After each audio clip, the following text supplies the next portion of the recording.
deh, tukar. Utang Anda lunas. Menurut catatan saya, buku saya siapa yang motong? Tadi gede ini.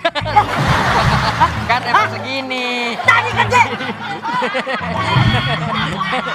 Emang segini bang. Ada pilihan yang gede, ada pilihan yang kecil. Biasanya kalau rentenir pakai yang kecil. Saya salah ngambil. Biar ngapa? Gua kesana emang udah segitu ukurannya buku lo. Ada yang gede. Hah? Yang bercanda-canda ya? Loh, jangan bercanda. Saya menagih utang.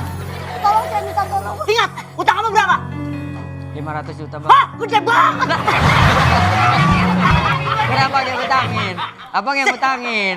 Nenek. Ih, bebe. Bebe. Lo tahu nggak? Assalamualaikum, Pak. Ih,